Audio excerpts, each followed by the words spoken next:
goal of today's session. So the major goal will be to understand the difference between a microcontroller and a microprocessor, and what AVR microcontrollers are, and how to program them using the Arduino development framework. And then you'll be gaining hands-on experience on how to program Arduinos by using the Arduinos that we provided to you. And then we move on to ARM. So ARM is a specific architecture that we'll be looking at, and then we'll use a demonstration of how to blink an LED using an ARM microcontroller, which is STM32, and that also I will show you. And if time allows, we can also like come here and one by one see how it works. Cool. So first of all, what is a microcontroller and microprocessor? Anyone knows the difference between them? Anyone? Even if you can guess. What's the like? So I'll go about it. So microcontroller basically is used in embedded systems, and microprocessor is the sole purpose of a microprocessor is to compute stuff, right? So there is no onboard I/O or registers. Even if there are registers, there are very few of them. So the major purpose of a microprocessor is to just process stuff.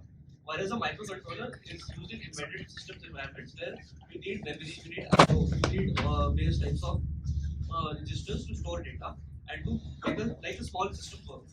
So we look at the architecture.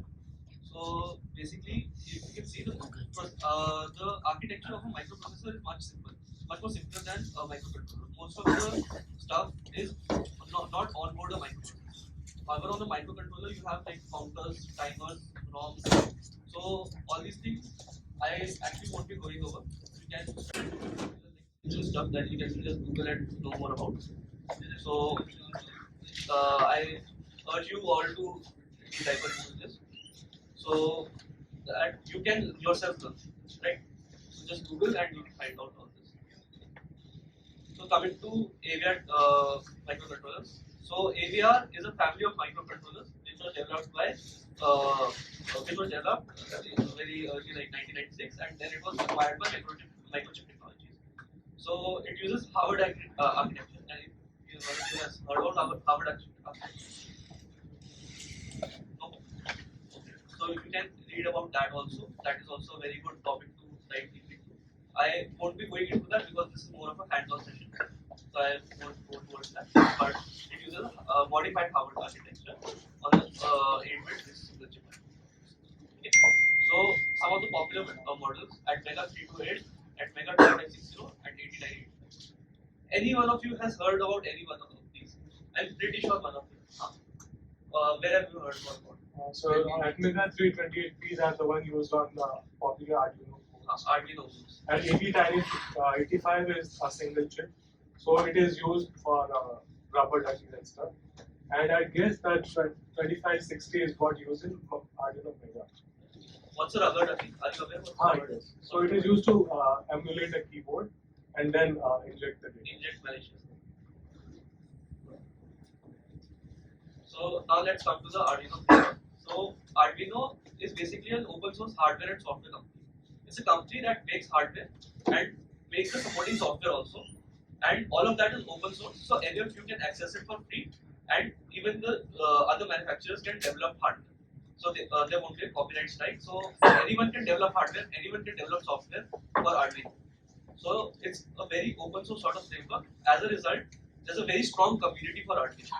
So due to that community, there is a very strong maker community that supports Arduino. So whenever a someone who like doing a project or something for robotic projects also are like mostly what makers do. So they tend to incline towards Arduino because of the ease in which you can develop. Right? You'll see that right now. The ease with which you can develop with Arduino is unbeatable. Even with STM32, even though it's more powerful, it's tougher to program that. With Arduino, you can just get to coding and upload that. It will even tell you the errors, right? So, also another very important thing is that Arduino is very well documented. If you search for anything, if you are having any errors, you just Google it. You will find everything there, right? So, popular Arduino boards. I guess you must have seen some of them. Can you identify which one you have? that one, the one that you have is called the Arduino Uno. This one, right? And the one to the left of that is called the Arduino Mega. So the Arduino Mega has a lot more I/O compared to the Arduino Uno. That's why it's more popular. And no, I would say not say more popular. It's like more useful in situations where a lot of I/O is required. The one below that is Arduino Nano. It's a breadboard friendly version of the Arduino, right? So what do you mean by breadboard friendly? Anyone of you know what's a breadboard? Yeah. So basically, what does breadboard friendly mean? Breadboard friendly means that you can put it like this. So if you put it like this, all your development comes onto this board. If you have like an Arduino Uno, you have to carry it separately, right? So when developing things, being breadboard friendly is like a major advantage. The next one is the Arduino DUE. I guess you won't be dealing with this. Right. So now let's come to the Arduino Uno, the board that we have. So I'll be going over the components of that board specifically, right? So here you can see you have the reception. What this does is it starts the code from the beginning, right? So let's say you have a code running and you want to like start it again from the beginning. We'll come to the coding part. Don't worry about that. But let's say you just want to reset the Arduino. That's what the button is. There are digital pins and analog input pins. What do these mean?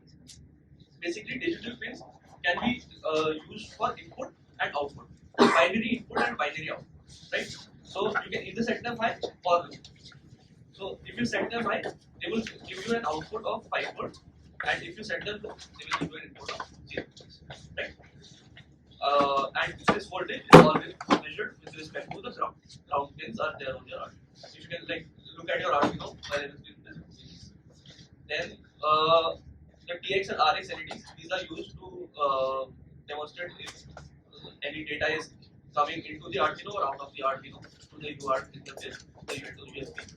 Then there's the microcontroller. This is the actual brain of the Arduino. This is what Mega 328 is. So it's an IC. If some of you have this, some of you might be having a different one. Does anyone have one that does not have this chip there and a different kind of chip there? Anyone's Arduino has a different kind of chip there instead of this one. So never mind. So basically, there are two variants of the Arduino Uno available. One is this. In this the chip is in the DIP package.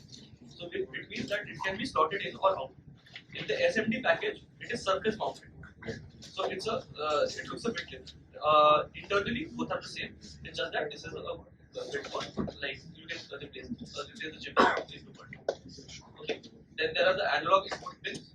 So these are used for inputting analog data from the sensor. Then there's the power port. You can like see what voltage you can actually provide and after what voltage it can burn. There's a voltage regulator on board. This small part if you see. All of you can see this on your board. This voltage regulator. So the job of this is to regulate the voltage for Arduino's working voltage level, which is 5 volts. Right? Crystal oscillator. So what crystal oscillator does is it generates a clock so that the Arduino like it generates a timer for the Arduino. Right? Then the USB interface chip. This is to interface with the Arduino through USB. This is the internal structure. Basically, what I just did. You can do this. If you have any questions, you can ask from this. Is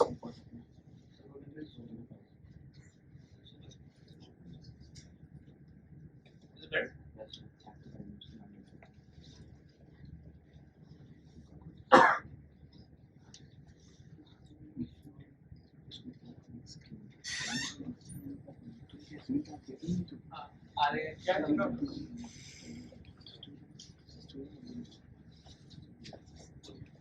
So now we move on to the hands-on part, right?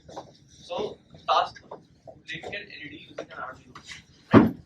So I'll be demonstrating this using my Arduino Uno here, and you code along, and then we move on to different tasks that you will have to perform yourself. Good. So first of all, what I'll do is I'll open Arduino IDE. All of you have this installed, right? Anyone who does not have this Arduino IDE installed?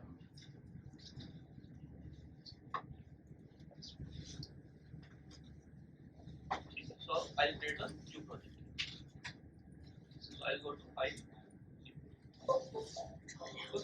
So as you can see, it just put void setup and void root. So what do these both of these mean? So is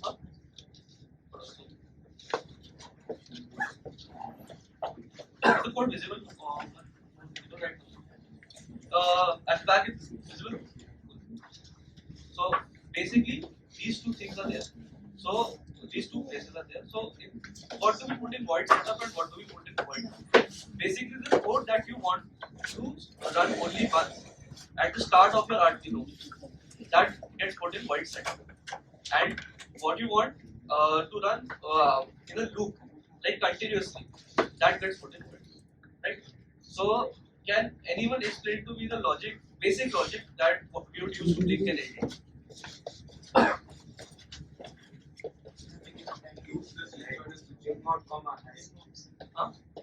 Just the logic, no need for anything else. Blink, just blink. Achha, first tell me what do like blow an LED? Switch it on and switch it off at interval. So how do you tell a machine how to switch it on and off at regular intervals?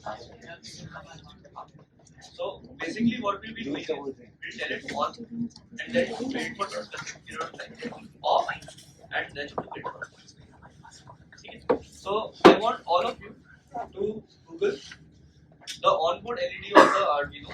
Which pin is it connected to? Which pin? Huh?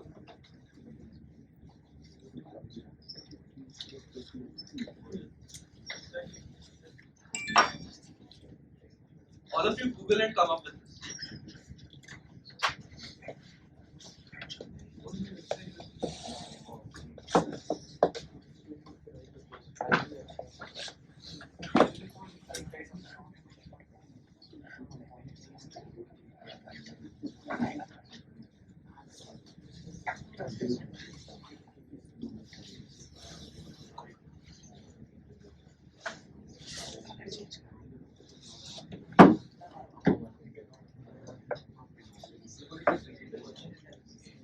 See, there's an LED on board the Arduino board, right here. So it's connected to a pin. So what is that pin number? 13. All those who have not Googled it, just Google it once. That's enough.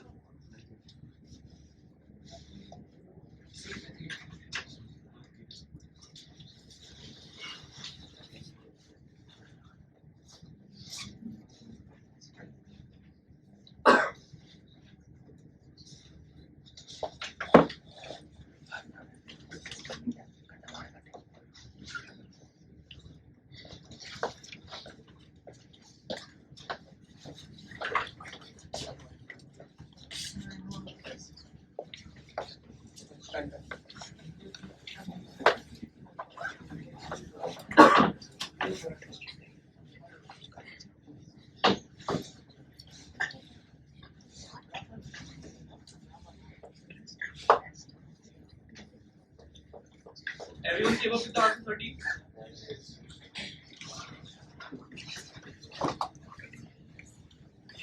So what we'll do is we first initialize that pin as an output pin. Okay. So for that we use the command Pinboard. Okay. So Pinboard 13. And what would we want that pin as an output or an input? If you want to blow that LED, do we want that pin as an output or an input? Output. Is it an input? Output. See, we need to supply voltage into it, so it's an output, right?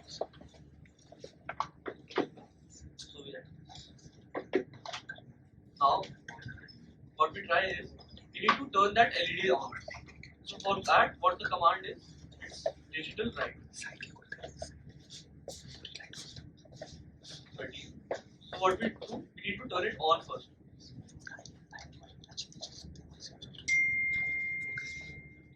And then we need to wait for some time. So how much time do you think we should wait? 500 milliseconds. 1 second. 1 second. So this function accepts the time parameter in milliseconds. So we write 1000. This means 1 second. So I write.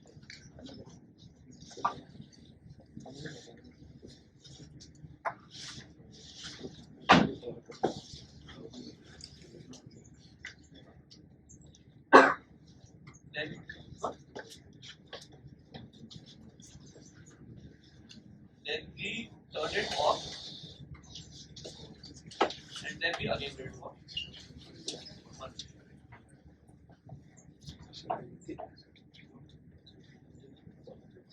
Then we save our sketch. We can just save this as PPT, and then we verify the sketch. So what this does is it compiles the sketch and spots any errors if they are present. So right now it's compiling. So it's giving me an error. So the error here is that I have just written digital write to. So I need to specify the pin for which I have to turn off, right? So I saved again, I verified.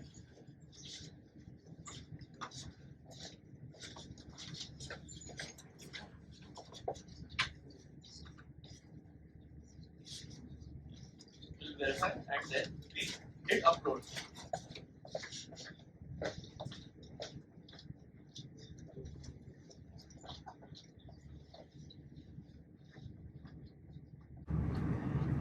When you hit upload, you can see on your Arduino Nano that the onboard LED starts to blink, right? So everyone try this on your own PCs, right? Okay, then can any one of you come and explain each and every line of this code? Just explain it in simple English. What does each and every line of code mean? Simple. Anyone? Okay, first time, Pinboard 13, come out. Anyone? Yep. Yeah, go ahead. Like Pinboard is, we are mentioning Pinboard because like we have to mention to which pin the Arduino is connected with our laptops, and Arduino is typically connected to mostly connected with the 13 pin. Are you sure about this? I mean, now you know it's 13 pin, right? Because it contains 13. Is it like sure? Everyone agrees with this answer, or is there anyone who disagrees with this? Is it always mandatory that the pin or the LED that is connected on the onboard the Arduino will always be 13? Is it mandatory?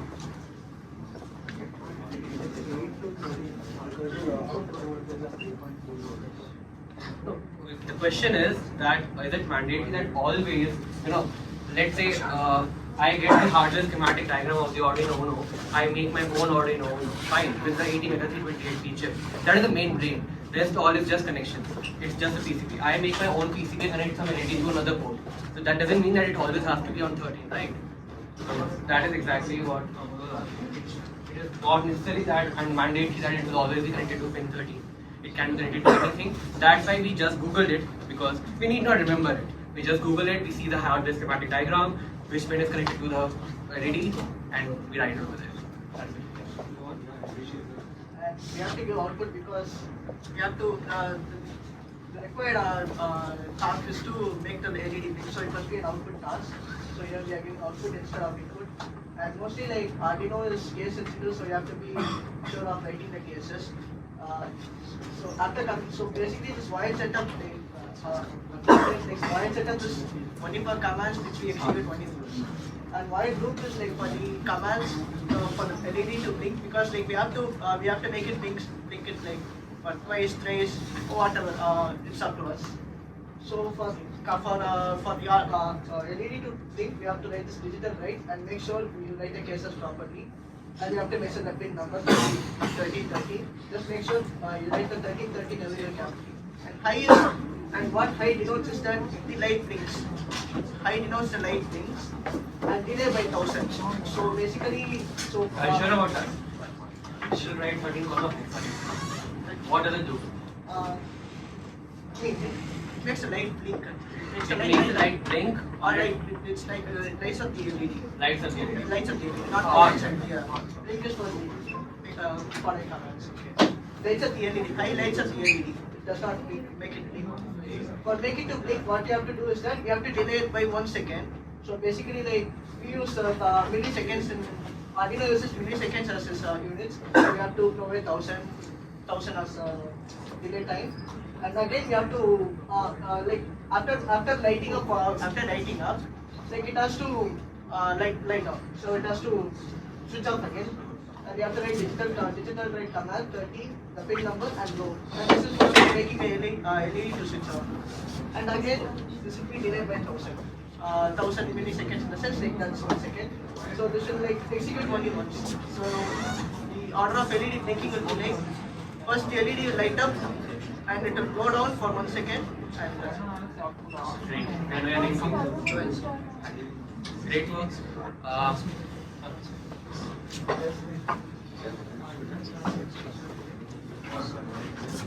You're not the leader. Okay. Yes. Do it right. You do it. Okay. So we have this thing today. So at the end, I'll ask the same question again. Fine. And the same question in a much detailed answer. The much detailed answer I want from you guys. And the top, I think, 25 participants from now will get a chance to get a session from our faculty coordinator. He will explain you IoT and all of that stuff. And there is this kit, the Groove Beginners kit, and that will be awarded to the best participant today. Fine. So we'll discuss about it later. Till then, okay, I know you all are from different backgrounds and you all have started from a different level. Some of you are at very basic level, some of you already know Arduino. First of all, can anyone tell me what language is this? I mean, what are we writing? C++. Okay. Anything else? Embedded C. Okay. Fine. So the thing is, that is neither embedded C, it's neither C++. Arduino wrapped its own form of C and C++ and presented us with this language. Okay, in none of the languages void setup means that it has to run only once and void loop means it has to run continuously. There is no such language. For a void loop which has to run continuously, you need a while one, that is while true. True is always true. So that is how you do it in Python. While true, or in C, C++. That is exactly your void loop. Fine. Now, we discussed void setup, pin mode. What are these things? I mean, syntax, okay, but let's say you all did Python in your first sem, right? So you declared a variable a equals to 13. Maybe, let's say, okay, Amol, can you just write over there? Integer LED underscore pin equal to 13. Fine. So now, why I wrote integer? int is a data type, right? In Python we don't require it. Why?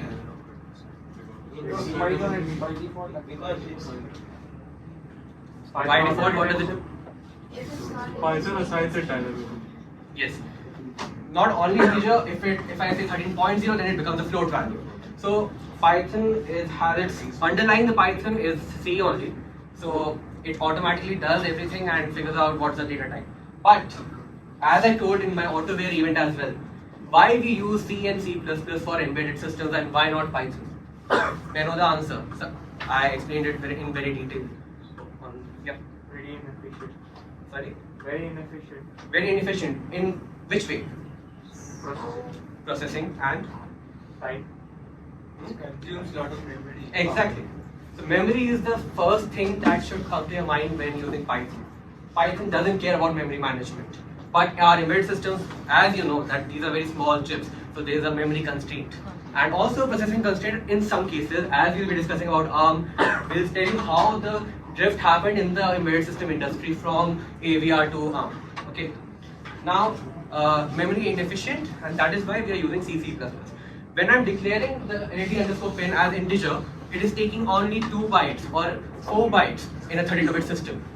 2 bytes in 8-bit system. 8-bit system is the Arduino. Arduino is an 8-bit system. How? The Arduino, which is the main brain, the 80 328P, is an 8-bit architecture chip. Okay. Now, it's just a syntax that in C, C++ you need to end every line with semicolon. That's it. Fine. Now let's come to void setter, void loop. What are these things? Okay. So LED pin and LED_pin, what is it currently? I mean, is it a function? Is it a variable? Variable, right? Do we need the pin to be a variable? Yeah. But by writing big codes, it will be, if there is any mistake, it will be difficult to correct it. Okay. Good coding practice. What? Making everything into a variable is a good practice. Are you sure? Okay. So variable is a dynamic or a static variable? Okay. If in void loop I say LED pin plus plus or plus equal to 1, will the LED glow cutting on your system? How we can just try this? LED just replace 13 everywhere. Okay, instead of writing 13, we can write LED_pin, right? Because it holds the value of 13, right? Now let's just increment the value of LED_pin before doing our blink task. This is nothing but our blink task, right? These 4 lines of code. We'll go into the depth of those 4 lines later. Let's just clear the concept. I know, the blink session, very basic. But through this blink session, I wanted to, clear the entire concepts of basic embedded C as well as microcontrollers, the actual hardware, how does it do? Okay, Joel just said that while he is doing that, LED_pin plus plus, just before he will write. Or maybe do it in setup. We'll just do it in setup, okay? We'll just increment it 1 time. Yep. Now, can we upload it? Let's see whether the LED glows or not.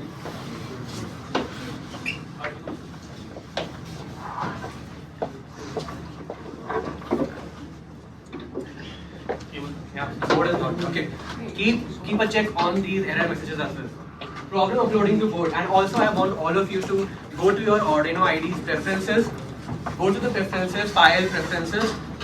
Amul, can you just show them files preferences? Preferences. Then click on display line numbers. Click on verify code after upload and show verbose output during compilation and upload. So verbose output is nothing but a more detailed summary of whatever the Arduino is doing in the backend. Not especially the Arduino, but the AVR dude. Now, if you have heard it for the first time, AVR dude is nothing. AVR microcontrollers dude. Okay, so it handles everything in the backend, how the AVR microcontroller has to be programmed. You create your sketch. Okay, you have your Arduino IDE. You create a program. That's the C program. Now the compiler will compile this C code into a binary code. Not in just one step. It will take multiple steps. That C code will first get converted into assembly maybe. That assembly code will get converted into objective code. Now objective code is nothing but let's say there's a piece, there's a huge 1,000 lines of code for just switching on an LED. Fine. And we have just replaced it with digital write. To reference that, we need object files. Those object files are the ones which have the entire information about the microcontroller. And then that object file will, all the different object files will get linked together. That is the task of a linker, compiler, assembler, linker. And then this linker will convert it into a executable binary. And in terms of your Windows, that's the .exe file, executable. And in our own microcontroller, that's the binary file. So binary or a hex file, .hex or .bin. Okay. Now that binary file is what we upload onto the Arduino. Okay. So, did the LED glow? It did not. Why? If it was a static variable, Because when we are tracking the program from the first line, first it has been set to 30. Like when we are sending the output command that it has taken as 30. But we have incremented it after declaring. So it's 14. So the exactly. So it's not a static variable. It's a dynamic variable. And now LED pin is equal to 14. At any random time in your code, when you're writing a huge lines of code, you may get confused in the variable names and you may increment this LED underscore pin and you're wondering why the LED is not glowing. We often do it for debugging.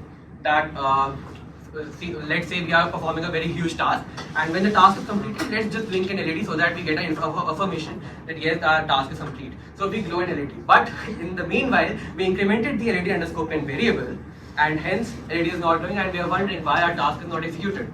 But the actual these type of problems are very, very difficult to tackle and debug. You will never know when you increment such variables. So a better way to do this is either write constant, C-O-N-S-T, const. Again, const, int, void, setup, void, loop, digital write, delay. All of these are known as keywords. And keywords in a particular environment, in our case in Arduino environment, they have some color. Okay, it's just how the modern IDEs are built, so that you can distinguish your keywords with your normal variables and other variables that you create on your own. Okay, so now the thing is, constant integer. Now constant integer means it will not increment, like it's a constant. And if we compile it, it's saying that increment of read-only variable is not possible. It's a read-only variable or a static variable. Now this is where we say it's a static variable or simply a constant. Constant integer read equals to 30. That's one thing. But will this take memory in our Arduino chip? It's a variable. It's a constant variable, but still a variable. You have declared it. Okay. So will it take memory in your Arduino? Yes. It should or not? Yes. Why are we wasting some chunk of memory just to define the pin to which our LED is connected? Why? And let me go into more depth. Every time when you reference this LED underscore pin, your CPU, your memory, these are two different things. The CPU will always have to access the memory, have to take this value, have to find first of all where is this LED underscore pin, have to take this value of 13, put it back to CPU, then execute this. Again, your computation time has increased. And now you're performing much more tasks for a simple replacing the LED underscore pin as 13. So how to do this without taking a piece of memory? So we have another, okay, before the compilation process, just delete it. Okay, so we want that it doesn't take memory in our chip, right? So that it means that it should not come as a part of the binary, right? So a compiler compiles its code to binary. What we need is something before the compilation process which can replace this LED underscore pin as 13. Fine, our original code, 13, 13, 13. Everywhere where there is LED underscore pin in the code, it should replace it with 13. We need something like this, and that is known as a preprocessor directive. Hash is a keyword for preprocessor directive in C, C++. Okay, so hash. Now what the preprocessor directive has to do? It has to define something. So hash define is another keyword which will define LED underscore pin as 13. So wherever in the code while compiling it sees LED underscore pin, it will change it to 13. Fine. And in such a way, what you have done is every time the CPU does not have to take, refer to the memory area and have to take that value of LED underscore pin as 13. It's hard coded inside the executable that every time it has to 13. Okay, we'll go into more details on that. That 13 has to be put high. So now what is 13? I mean, it's a pin, okay, but we don't work with pins, right? We work with registers, memory registers. So now what is 13? We'll go into that later. Fine. This is variable, constant variable, and now this is a preprocessor directive. Void setup, void loop. What does void mean? Does not return anything. No return value. Nothing. Emptiness. Setup. Okay, as a name suggests, setting things up, right? Those curly braces at the end of anything, any keyword, will declare it a function. Okay. Now, what is a function? This is where we begin the C and C++ modularity of code. We break our code into smaller pieces such that, and those smaller pieces are enclosed into a function. We call those functions and then they get executed. Void setup. The void setup function is being called. Inside the void setup, whatever is there, it will get executed line by line. So that is one thing. All of these are functions. Void setup is a function. Pin mode is a function because again, okay, the difference between setup and pin mode. Okay, I am telling you this. Void setup is a function. Pin mode is a function. What is the difference between these two functions? Just by the syntax. Setup does not take input parameters. And And this is user defined and that is by default. pin mode is also by default. It's in red. I told you, anything which is pre-coded inside the ID by default is in color. Okay. So pin mode is also in red and void setup is also in a colored value. So both are predefined. Now, what's the difference? One difference we got that it doesn't take any input values. Anything else in just the syntax format. We have void over here. We don't have void over here. Why? It's a command kind of thing. Yep. So it has a return value. Where is it? It's in the chip, like the code. It's command. Anyone else? Anyone who knows C, C++ and knows how a function is getting declared? So let's start with the basic. How is a function? What does a function look like? It starts with the return type. That is void. Void return type will return with nothing. Then your function name. Then your curly braces. Inside those curly braces, you will have your input arguments.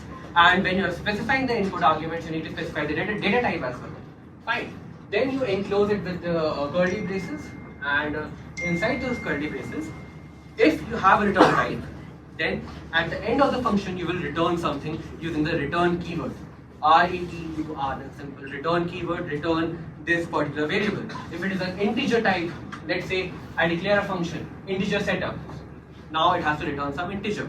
As you may know, in some IDEs, in the modern IDEs, it's integer main.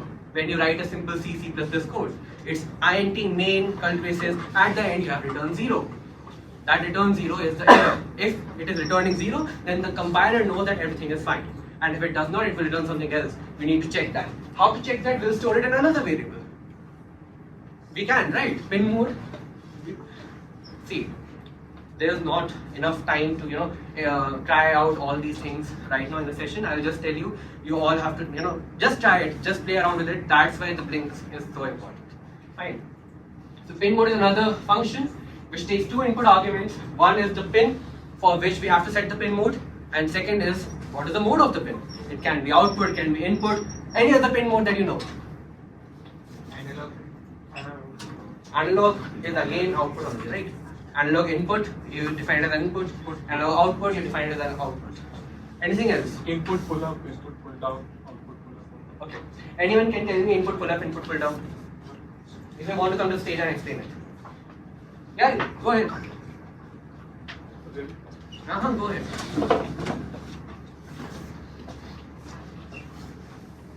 So input pull up, Yeah, the input is hand over here. So the input pull up means the input line is directly pulled up. What is the supply voltage? Maybe 3.3 volt or 5 volt. So let us understand this in a way, in a practical way. Suppose you are making a tripwire and it has to do an interrupt function. It has to interrupt code, and you want this to interrupt whenever the trip line is broken. So instead of going and going through the loop, what we can do is we can use input pull up resistor, pull the signal slow, and when the tripwire opens, the signal will fall down. So by default, the input was high, and once the signal is wires break, a signal pin will get down, and an interrupt service routine will. Great. Thank you, Arjun. And I'll just summarize what just you said.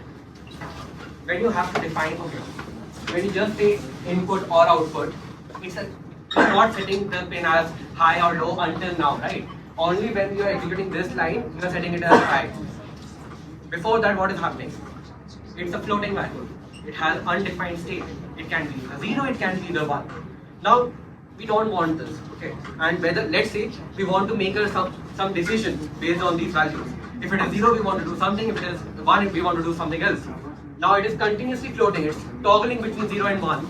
You can't execute your conditional statements, right? So for that, we need some default value. So that default value, if it is input pull up, okay, pulling it up too high, that is 5 volts. So by default, its value will be 1, Boolean 1. Now, if you are giving it as input pull down, you are pulling it down to ground, and that ground has a value of 0 volts. Fine. Fine. Okay. Let's come to the void loop. Digital write LED pin I. Digital write, as the name suggests, writing some digital value into that pin. Which pin? LED pin. What value? High. What? Okay. So what does it actually do? He said that it is glowing the LED. Okay. What does that line actually do? Sends a signal. It sends a signal. What signal? Which voltage? How much voltage? 5 volts. 5 volts. Will it always be 5 volts in all Arduinos? No, you can like think the way Oh, using analog. I'm just asking. If I power the Arduino Uno board with 9 volts, will I get 9 volts? 5 volts. Why 5 volts? Because it is being regulated. Voltage regulator is there, fine. But why only 5 volts? Because it works on the Why not less than that? Why not 4.5, 4.9? This bit rate of Think. That's the range the LEDs work. Also, guys, whenever I'm asking a question, whenever Amol is asking a question, someone is asking a question, keep your Google handy. If you're not able to, tell the answer immediately, at least Google by the time others are trying to answer. Fine. Okay. So, why 5 volts? I have a a doubt. digital signal. Yeah, go ahead. So I just wanted to ask, as you define a global variable, so now if I make another function, so will it be value be 13 or it would be something else? Another function in what sense? Like see here we have void setup, void loop, I make another function. Okay, let's say we are making another void blink function. Yeah. Okay. Here if I call LED pin, its value will be 13. Right? Its value will be 30. So there the difference doesn't come in. See, Anything declared in the global space is accessible to the entire code. Okay.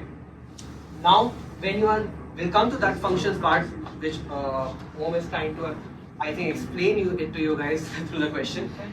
Can Yeah. we loop as int also? Int loop. You can have and then it just return it. Okay, do one thing, define LED pin underscore pin as 14 and now create another variable as integer LED underscore pin as 13. Let's try this.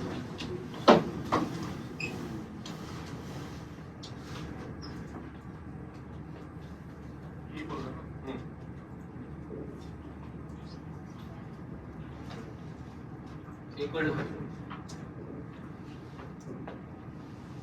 equal. Okay, first, no. Increment of read-only variable LED underscore pin. Why did this happen? When LED pin plus was written over there. He just deleted it. LED underscore pin plus was written over it. So why did we get this error? Increment of read-only variable.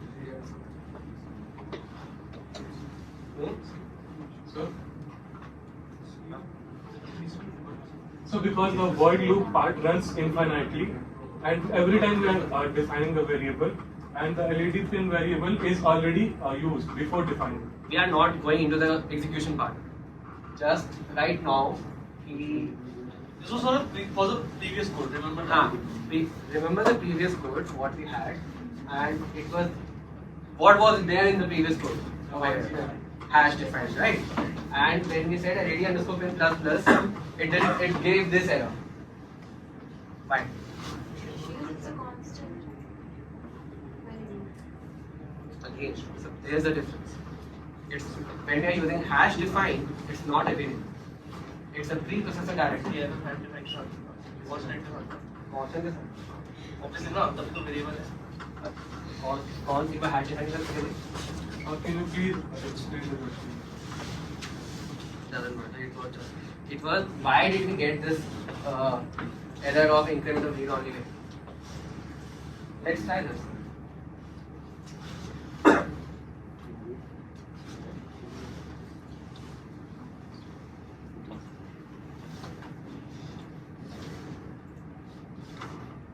Identify the ये है So one value required as an increment operand.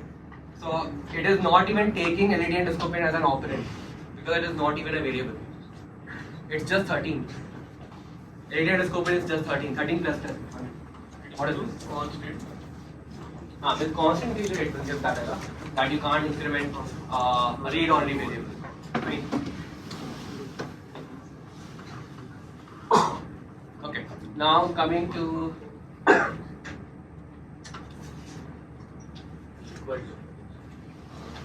and remove constant. Remove constant.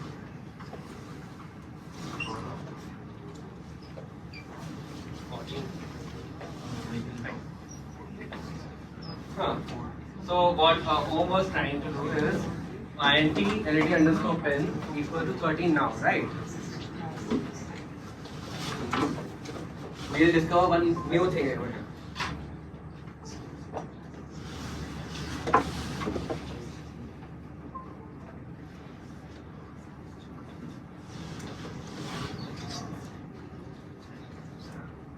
Is there LED blinking?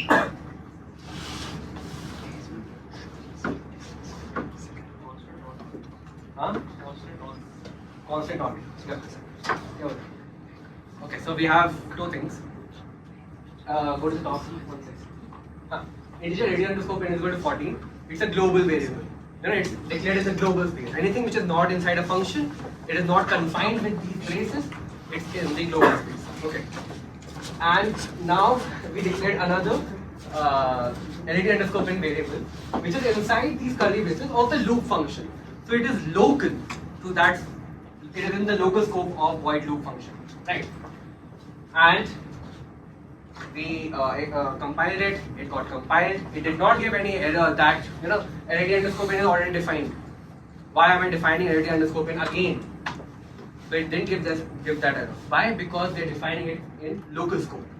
Fine. This is one thing. That this is global, this is local, and anything which is inside this local scope will use the value of the local variable LED underscore pen, that is 13. Okay. Now there is a way to change this scope to global. We'll move to that someday later. It's a scope resolution. You are currently in a local scope. You want to resolve into a global scope.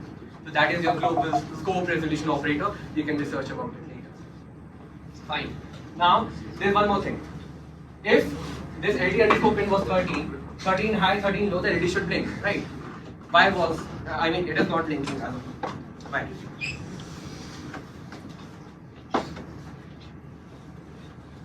Anyone? Because we set up the LED pin as 14. Pinboard, 14 output. Okay. Then LED pin 13, that is the variable, and variable which is declared outside the one. No, there is no such. Compiler didn't give any error, so it's fine. If the compiler doesn't give any error, it's come in. But these functions are curly. One is the local background. It's for the local variable. So this digital write is taking the value of 13. This pinboard is taking a value of 14, right? But okay, LED is not blinking, but it is constantly on. It is constantly on, but okay, this is the problem. Okay, it's not that bright as if you would have done using digital write LED very high. Okay, if we can just show them if LED underscore pen. Comment out the void loop part and just write 13 comma. Okay. Okay, to comment, just press control slash command slash. And to uncomment again, select the entire thing command slash. You'll get it. Okay. The digital write 13,9. What I want to show you is see the brightness of the LED as of now. When we did this class of LED and scope pin 13 and in the global we declared it to 14. Pin mode 14 is output, but digital write 13 is high. It was that, okay. Now let's upload it and see if there is any change in the brightness of this LED. Upload it.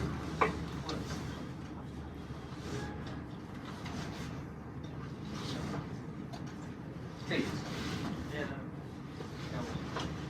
Error.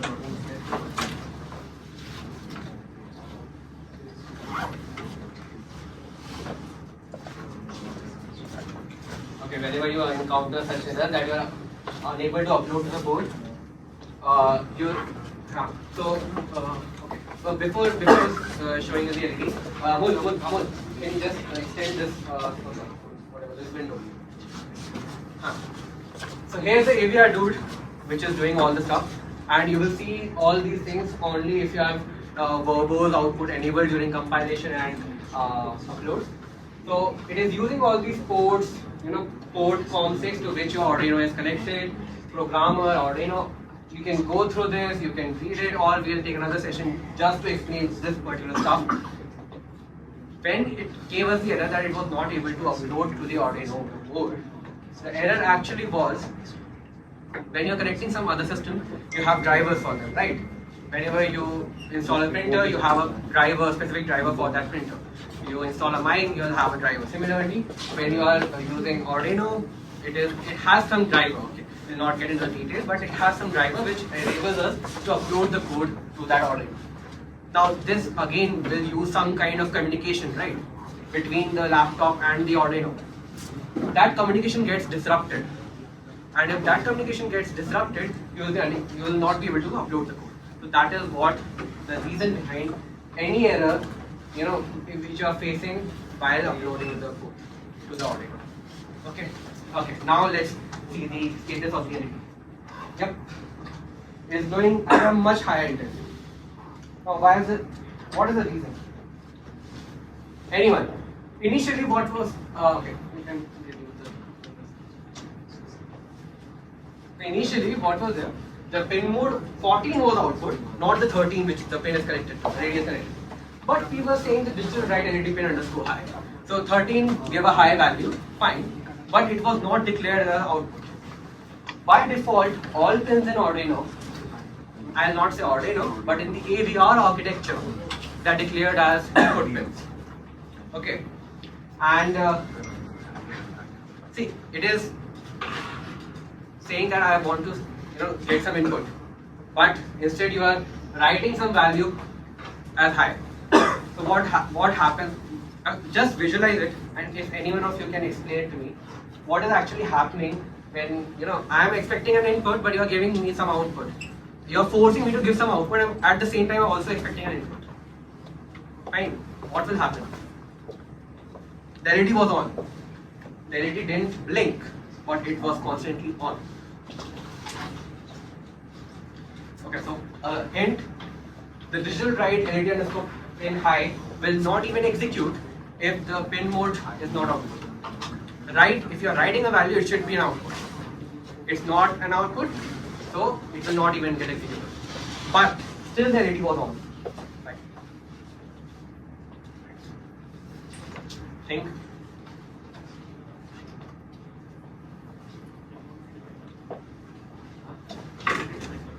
Pin mode defining. By default, the pin mode is input. Okay. This is another hint. By default, the pin mode is input, and the LED was on. Right. So in the input mode, the resistance is very high in order to limit the current from the sensor or any source. And while in output mode, the output impedance gets reduced. Exactly. So I think this is what is happening there.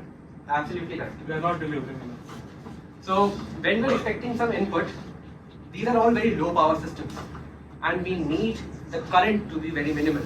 So what we do is we have some high impedance circuitry inside the inside the chip, and that chip is what enables us to take that input. So whenever we are taking the input, there is a particular MOSFET which gets turned on, and that MOSFET takes all the current, drains it to the ground, and then we read that value, so that we take minimal current. So it's a voltage divider kind of thing. So there, assume just two resistors, and between those resistors you are taking your input, and the values that you are actually reading is the divided voltage value. So you're not reading your exact 5 volts, you're reading some divided voltage, so that your chip doesn't get burnt out or something. So during that time, now what we did is, there's some impedance, there's some resistance, and it is connected to 5 volts. That resistance is connected to 5 volts. So 5 volts, some voltage drop due to resistance, and that is your output. That is why the LED is glowing. Even in the input mode. So even in the input mode, there is some voltage that is giving, that is present at that particular pin in the input mode. Why? Because, okay, you are, as I said, I am trying to give some voltage, you are trying to impose some voltage on me. The net will be a resultant of those two voltages, and that will be something lesser than the actual input voltage. And that is why the LED intensity was a bit lower initially. Now when we said, okay, digital pin 13, digital write 13, high, it was constantly high. It was directly 5. Okay, so this was next. Coming to the delay function. Okay, delay is not a good programming practice. We use delay for simple stuff, but delay is not good. Why? Anyone? Okay, what does delay do actually? It creates a delay of it creates a delay. Okay. It creates a delay of some time. How does it calculate that time? In milliseconds. But what is there inside the Arduino which is actually calculating time? Clock. Exactly, the clock frequency. And there's a timer as well. That clock frequency is fed to your timer. The timer then prescales it some value down, and that is fed to your microcontroller. When you create a delay function, it is essentially equivalent to creating a blocking for loop. This term, blocking for loop. For loop will check whether the timer counter value is constantly incrementing. Let's say our Arduino runs on 16 megahertz, right? 16 megahertz, what's the clock frequency? What's the type of one pulse? 16 megahertz is the clock frequency. What does it mean? What is the time for one pulse? If frequency is given, how will you calculate time period? 1 by f, right? 1 by f, 1 by 16 megahertz is your time period. And what is clock frequency is nothing but a square pulse.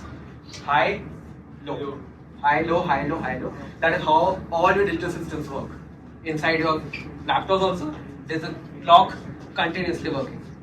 And it is this clock that we say, okay, it's a much more powerful system, it's a more computational heavy system. Intel i5, i7, i7 can be clocked up to, overclocked up to more clock frequencies, 4.7 gigahertz, 4.2 gigahertz.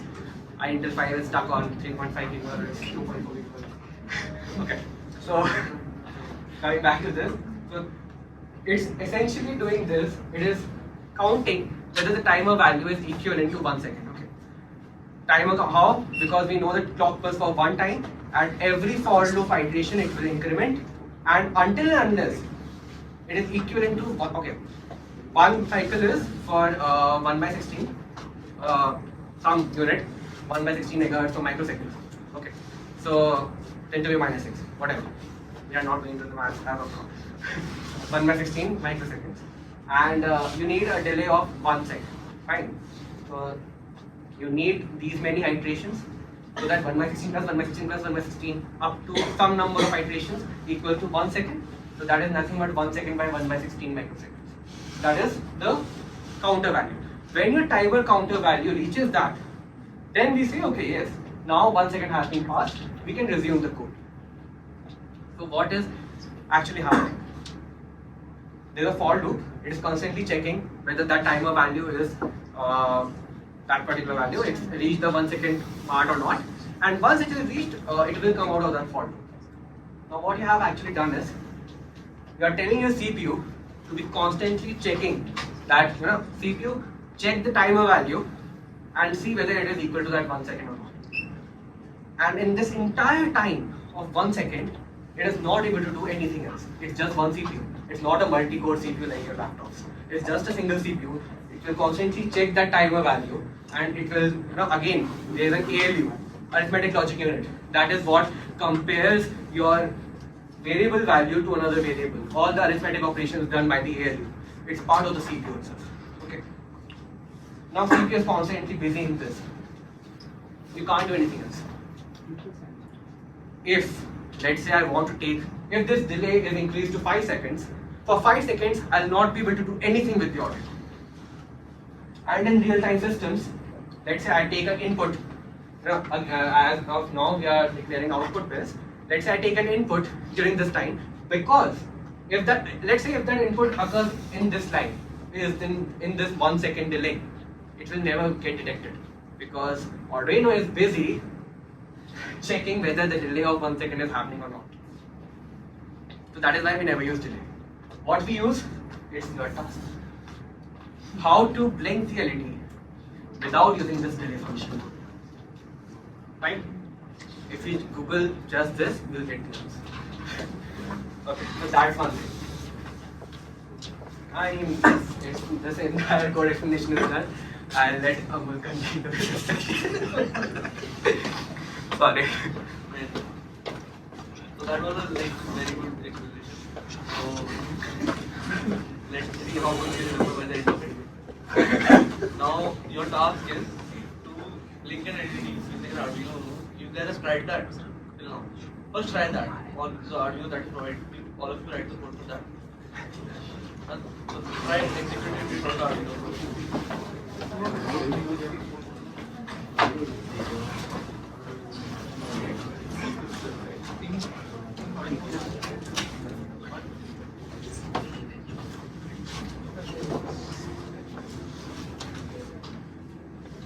This task you all have to do on your own. Fine. So first link an LED and then proceed with this task. So I'll tell you what the serial monitor is. Everyone just first till that time all of you will have the hardware. So what the serial monitor is, see there's an icon right here. Okay, so you just open this. It will open only when you connected the Arduino. So that's the serial monitor. Figure out the secondary pass.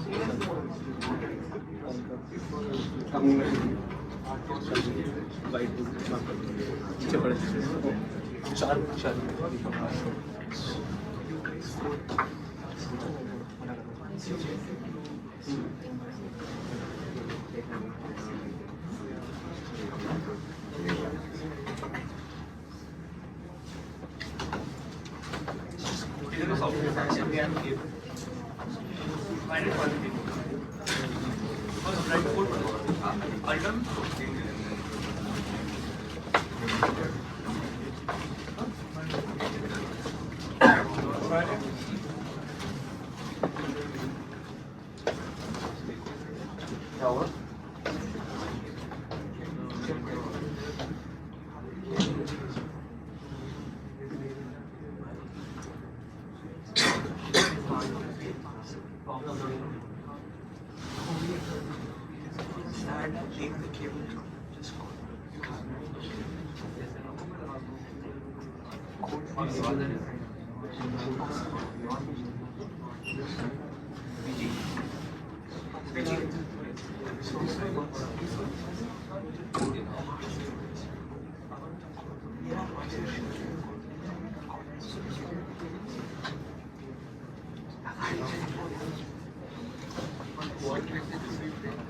That's up to you.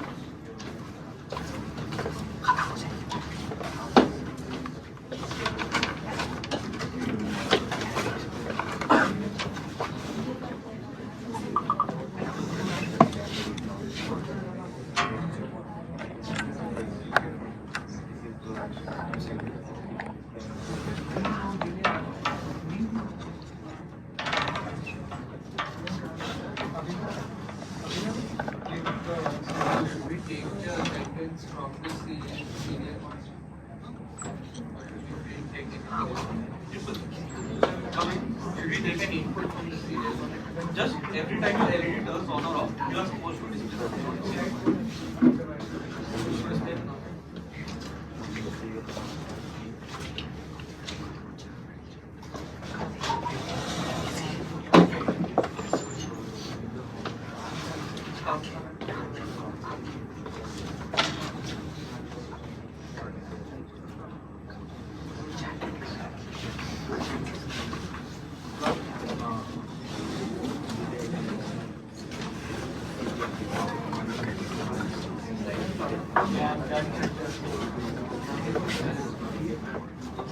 You can take the Arduino.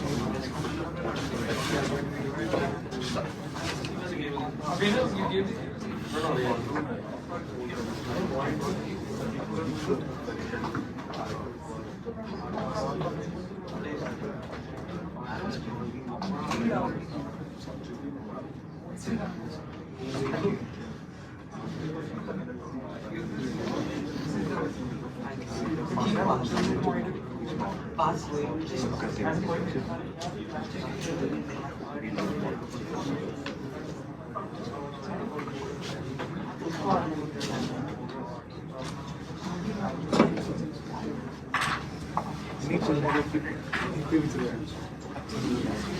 Excuse me guys, for a minute, just scan the QR code and give your attendance as well.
Those Arduino ideas restarted at 3.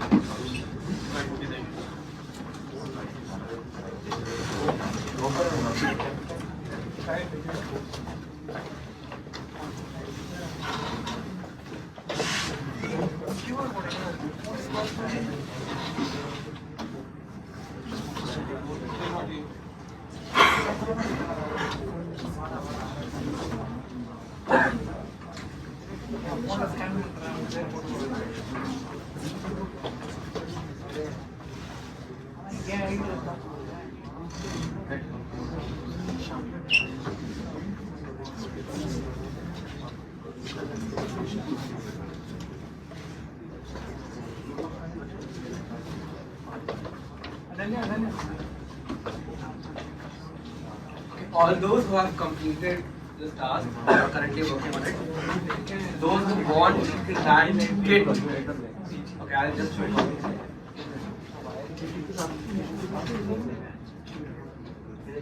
It has all the sensors, it has some of the great sensors, and it's Arduino compatible. It's basically Arduino Uno in the middle, and your groove connectors, it's a groove inner kit, you can Google it. If you want that, then you need to show me a code of blinking an LED, same LED, without illumination. Working code. After this, and yes, if anyone wants to post any story, any photo or video regarding the event, they can post it, it's encouraged. And all of you who post it, tag IEEE RS and you will be featured on our page. IEEE RS VIT, you all know the Instagram handle.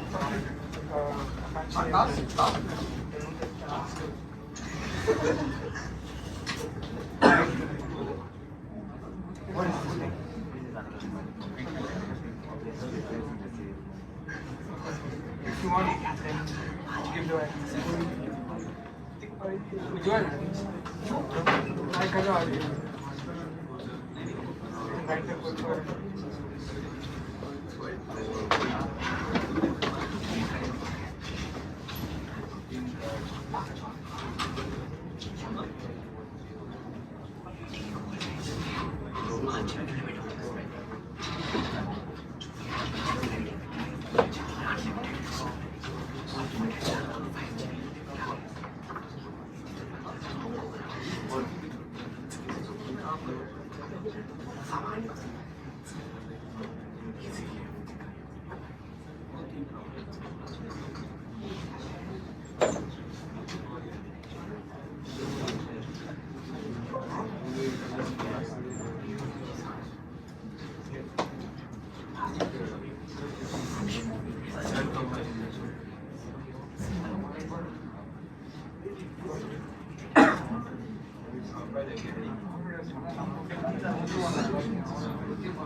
Guys, everyone has given their address, right? Can I have the link?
Yeah.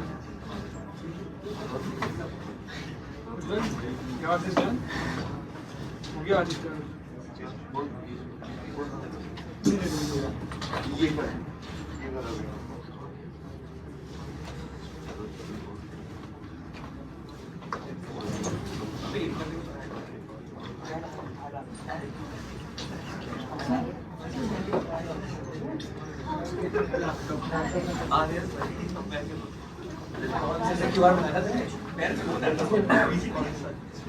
नहीं मैं इसमें कौन सा देखो वो तुम्हारी searches पे depend करता है ऐड आ लो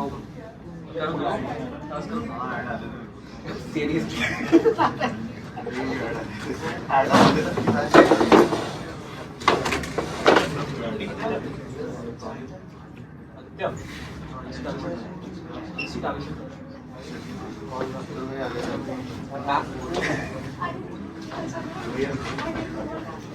Ujjwal, you give them.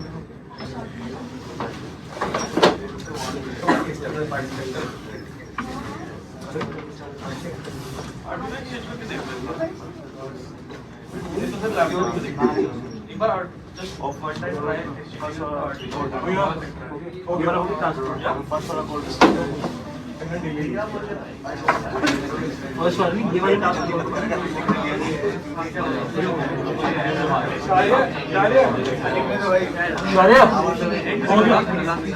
हो गया बिना delay।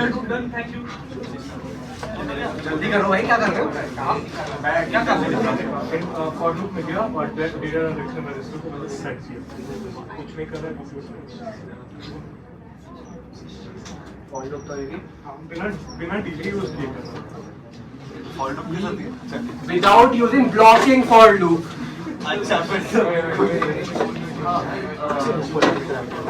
Let me just rephrase the question. Without using not only delay function but a blocking code.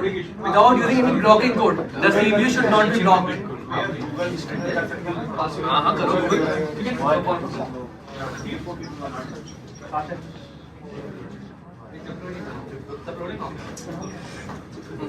That Arduino is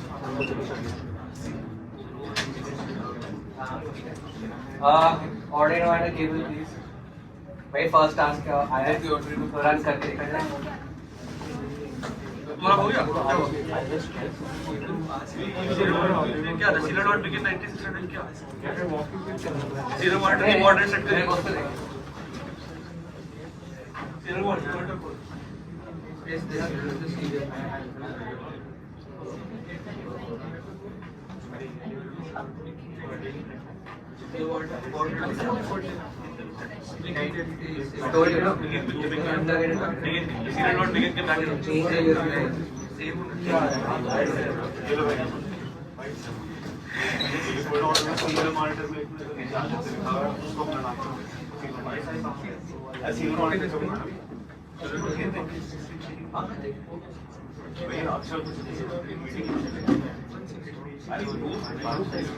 printing correct है, एकदम करेक्ट आ जाओ. दोनों पीछे चल गए, पीछे पास करो. Anyone who is left to give the attendance?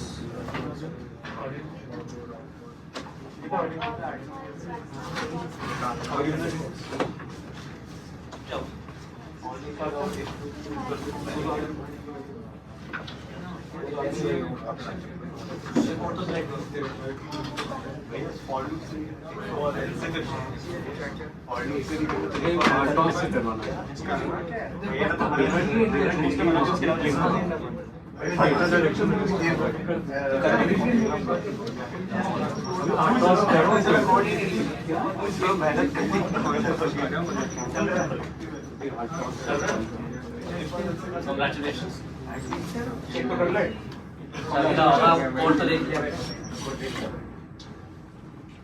इसके साथ चल गया एक बार उधर हार्ड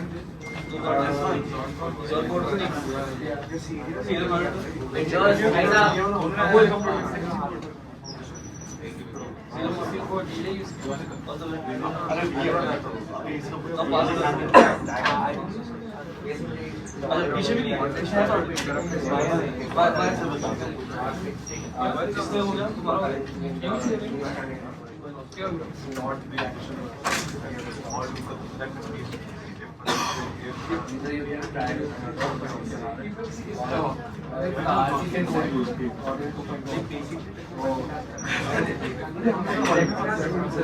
वो रिफ्रेश करने पे चल रहा है आईडी दिक्कत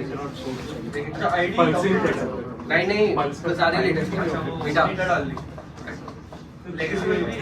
अच्छा एक और चीज द Arduino वगैरह ये सब जो यूज कर रहे हो. अरे वेट पेनड्राइव पे आपने आईडी क्या the Arduino ID version that you guys are currently using, it must be around 1.18 something or 2.0.00. Scrap all of that. Install Visual Studio Code before the next session. VS Code. Stable ID parallel में install उसने की overhead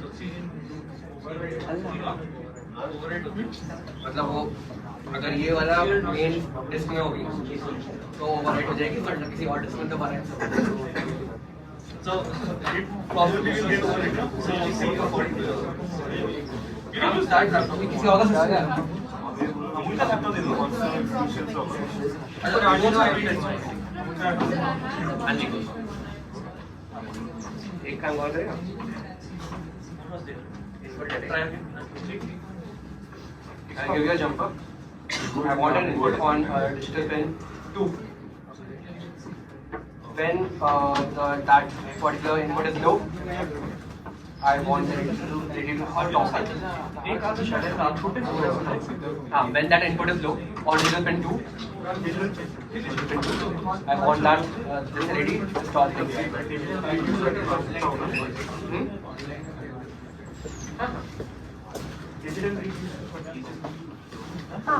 कुछ भी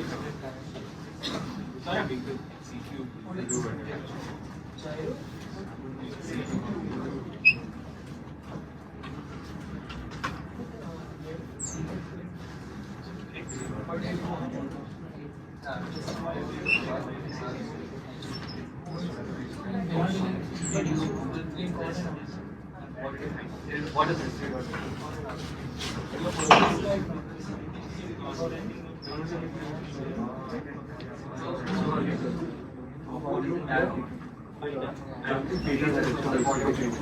Then find out. This is basically an input argument. There is a not for a serial type of communication. Dot begin as you said initialize. In the bracket 100 values. If you read the definition of this function, you will see what is the input argument, and then you will get to see what is the sign.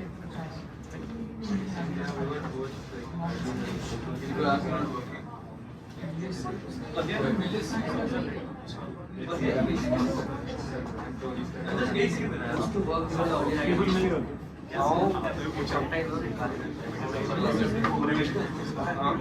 that is exactly what you have to do. Now that is कौन सा serial task.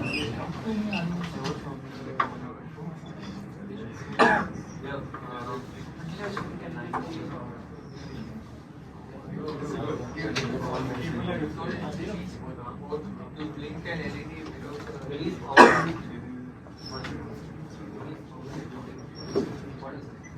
why release? Release does it require any instruction? Read the document. try another Arduino. First of all, what was your task? What was your task? Task? Serial pointer? It should display a message. Every time the LED turns on. Every time the LED turns on, just display it on. Turn on and off. On and off? Yeah. On off, basically on the serial monitor. First you have to do this, you have to show this, then all the things can go. How many of you have done with task 2 and shown it to one of the serials? Okay, task 2 done, without any errors. Task 2 done. You can move on to coding for task 3. Pass your Arduinos and the cables to the next person. Okay, sir, your task 3, जो editing without any condition.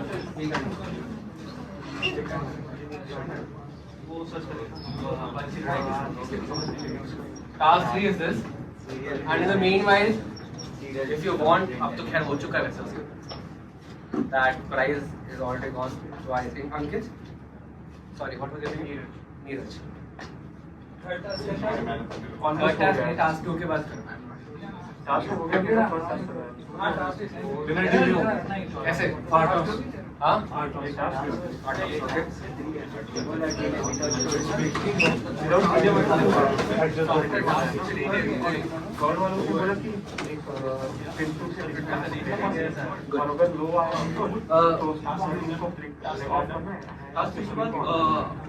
Thank you.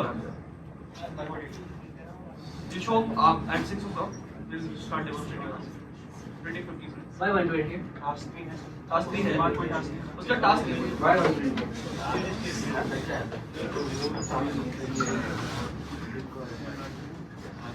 हो गया. Task 3 See the exact documentation of serial and figure out what all you need before printing. Do you need any kind of setup? Maybe include some library or maybe another function before print. Google that. Maybe look into examples, file examples, look into serial examples.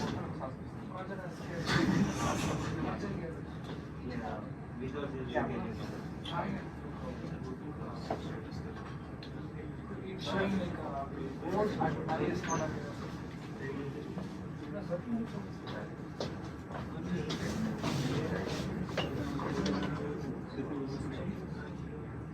वो अब तो उसने कर दिया है third वाला खोल दिया है टास्क वन टास्क कर दिया टास्क से ये लगा डिफाइन नहीं टास्क से डिफाइन नहीं है पता नहीं तीन task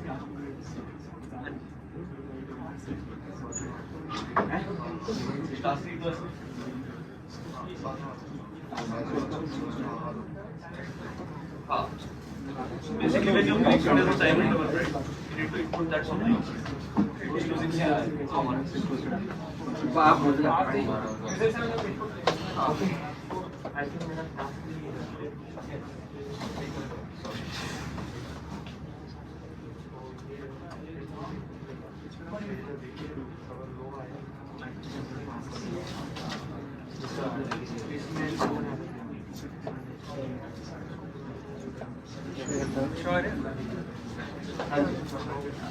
And the first one to complete task C gets a roasted almond. Terrible thing. Roasted almond. It's a roasted almond. I have seen it. Roasted almond silk बोल रहा है. अब तो सिल्क के अंदर वैरायटी होगी ना.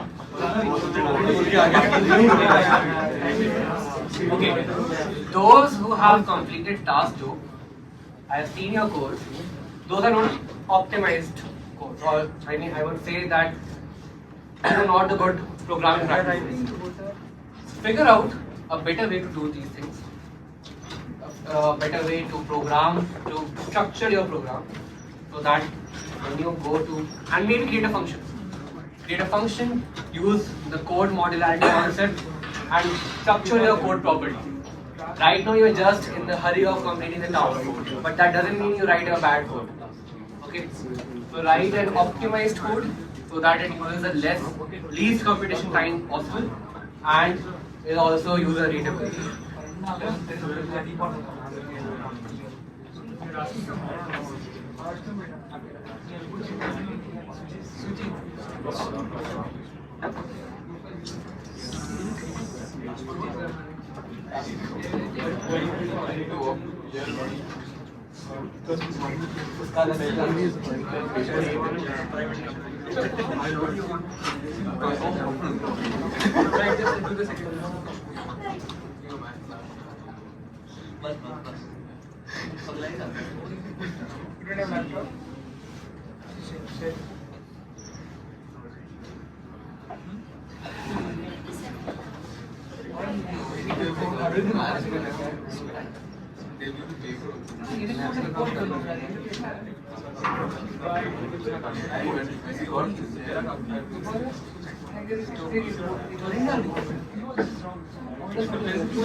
मैं टास्क 3 करूँगा. Task 3. भाई roasted almond. पूरी पिघली हुई है.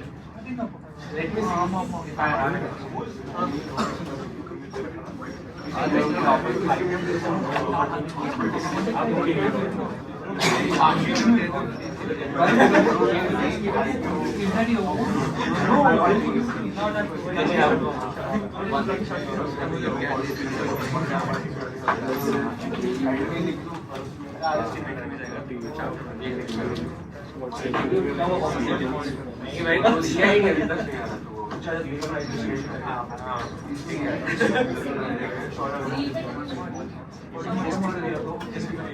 आप दो पेज पे जिससे आपको पता चल उससे नहीं बचती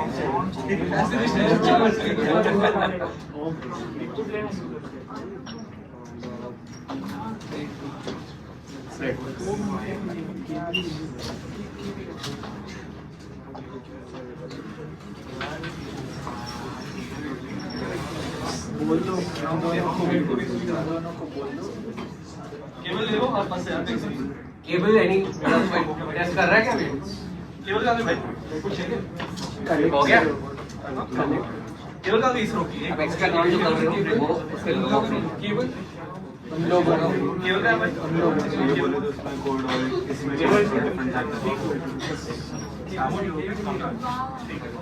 टोटल 4 केबल्स है 4 केबल्स कहाँ का एक बार हाथ खड़ा करो 1 एक इधर 2 3 4 5 कैसे हो गए 5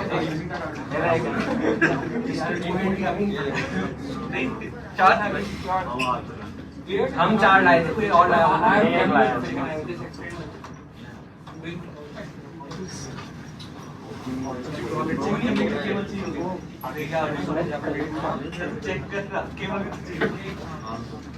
ओ बीजी केबल भी तो चाहिए होगी चेक कर दीजिए तेरा कोड चल रहा है इसको चला के देख स्टार्ट होना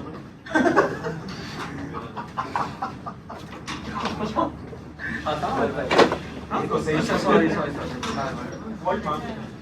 गाड़ी में चल रहा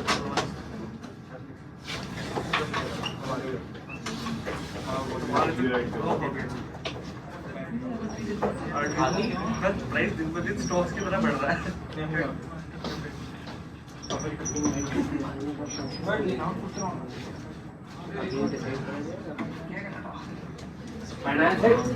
तो लोडिंग की लाइट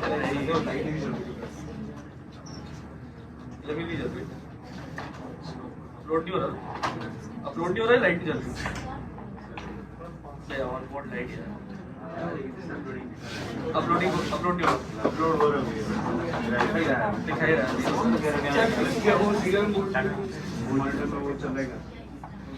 तेरा टास्क 3 हो गया टास्क 2 हो गया टास्क 3 Arduino पर देखो ये चल रहा था ना ये वाला चल रहा था ये वाला चल रहा था उसके पीछे तीनों के पीछे रोलर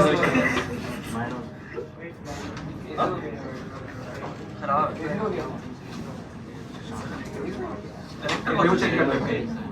तो पहले चेक ये तीनों Arduino ना इधर से जो चल रहा है उसको बीजी को बता दो मेरा भी ये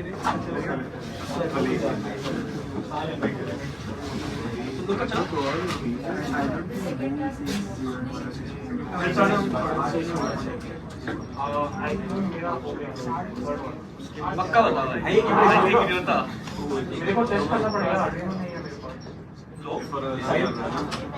अरे पीछे ये ले यहाँ से ले भाई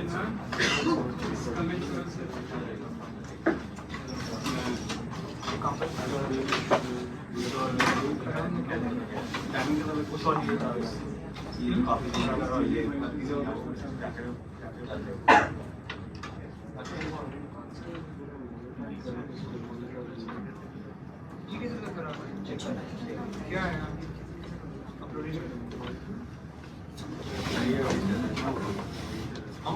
चल रहा है भाई दूसरा दोनों लोग एक्सटेंडर होते हैं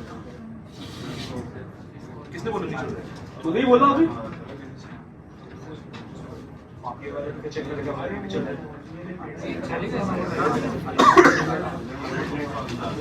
ओ ग्रीन की जगह रेड वो बदल दी होगी किसी ने क्या हुआ ये एलईडी का कलर ही अलग है क्या ऑरेंज ग्रीन है रेड है वो बदली होगी किसी ने तो ये एक मिनट किसका है रोवर एक्स बदली होगी किसी ने एलईडी बदल दो तीनों दो हो गए ना बड़े आ रहे हमारे को चलाना क्या आता अच्छी बात है अरे आता ही नहीं चलाना फिर भी चलाते हैं जब हम आए तो हम तब तक बचेगा छोड़ेंगे 10 दिन ये कुछ छोड़ेंगे केबल किसके के पास है भाई साहब? अब आप अपना वॉकी पे करें, आपको कुछ उठा दें। क्या हो गया? थर्ड टास्क हो गया भाई? वॉकी पे करेगा। किस पे करेगा? Walkie okay. Right tinker camera. अच्छा ठीक है। हमारे सेशन देख लिया आरएस में टिंकर कार्ड नहीं होगा। ना मैं देखूंगा। क्या? आरएस में टिंकर कार्ड नहीं होगा। और कुछ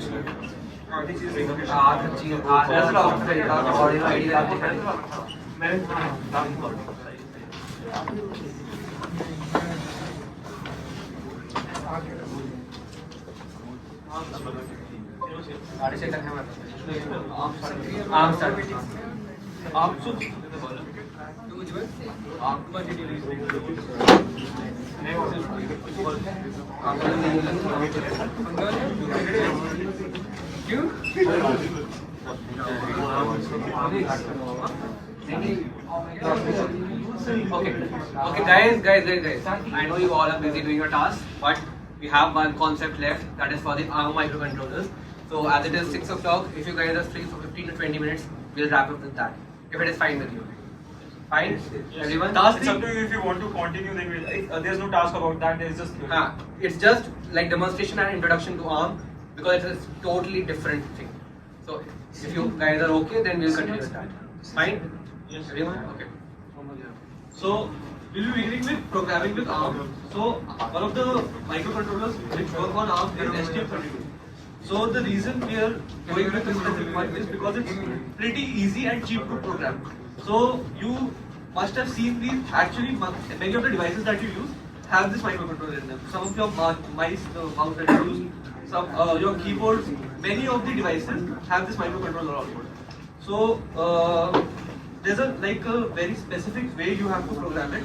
So I demonstrate that. The only reason I'm demonstrating that is so that in the next 2 months you can work towards that. So it would be something completely new.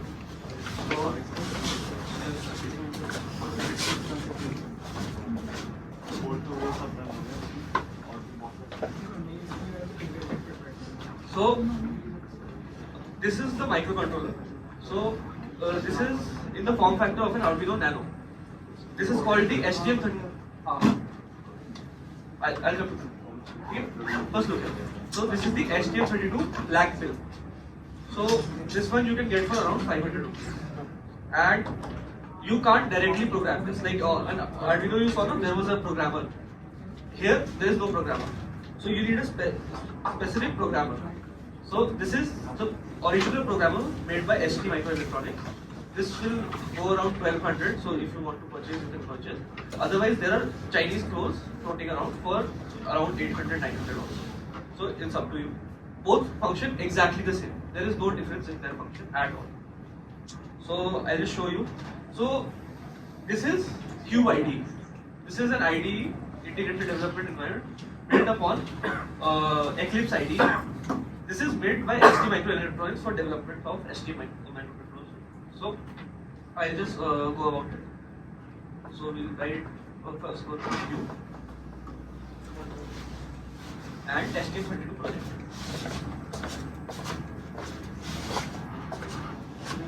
Also, without internet, this IDE might give some problems. So you need to have a stable internet because it can't store the database of all the ports right here. So it needs internet. So I'll show you the tabs here. So first you see there's the MCU Active selected. So here you can browse the entire catalog of ST Microcontrollers. See how big this catalog is. And by any parameter you want. So even by the package size, by the board available, by the RAM, IO, frequency, anything you can browse by. And then let's say I come to this one, F403. It can show me the product status, the unit price, and all the details related to it. Next, I can go to the block diagram. Guys, pay attention to this.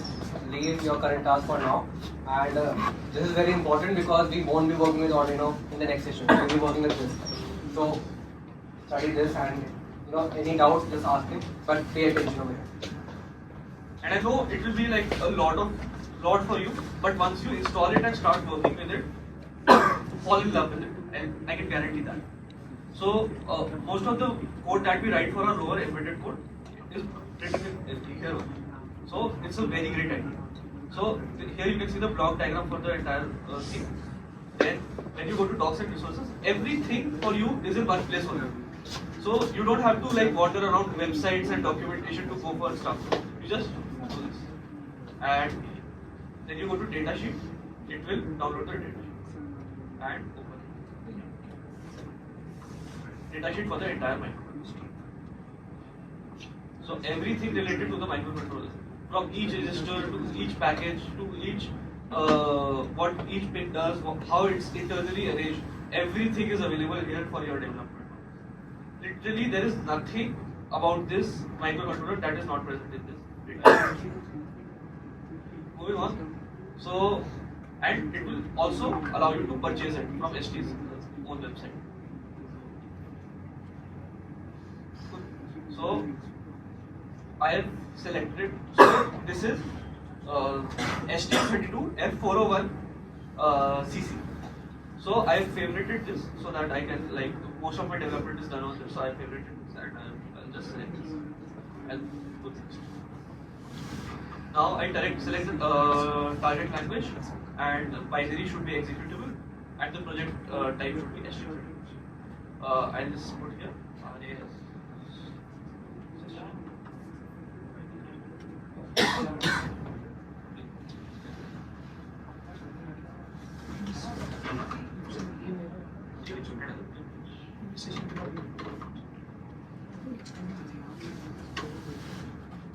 Now it's saying loading IOC, and now I'll show you what an IoT is.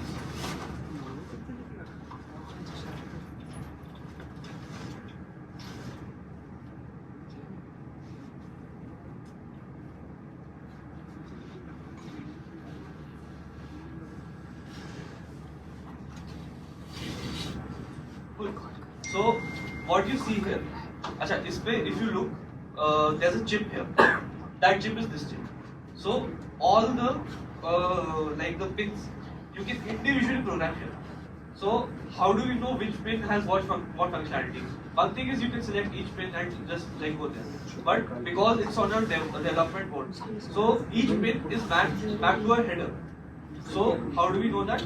We just go to Chrome and write STM32 black pin on. Good. And we go there. Now I want everyone to look at this image. For generally all the microcontroller boards you have out there will be a pin on. Some of you may already know this image from the quiz that you gave in the embedded systems. So Shaurya has also worked extensively with this, so he wanted to test knowledge about this. Okay. So Abhi, now in this image there's a legend, right? It color marks everything. So if I want to figure out, let's say I know there's an onboard LED. I need to figure out where it is connected. What I would do is first I'll look at board hardware, orange color. Okay. So what is orange color here? Orange color is, one thing is boot 0. That's a button. I don't know. I don't care. NRST. Sorry, I mentioned. Okay. So this is for reset, but I don't care. Again, here NRST. I don't care. Here I see LED blue. So this is for the onboard LED. So I know I need to go. I need to map PC30. So I'll go to my here. So you remember in in Arduino IDE we used to define 13 as output. Here what we do is, so we find PC30. Here I think I have PC30. So I'll click this and then I'll set it as GPIO output. Now it has set as GPIO output.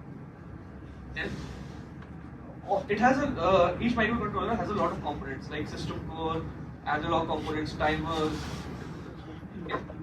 If you figure this out for a single microcontroller, it would take you at least 2 to 3 days. Just reading what all is there. Okay. Many I2C lines are there, many communication protocols. You can also, it supports USART, UART, USB OTG. All this you can figure out yourself. I'll just lead you through the way.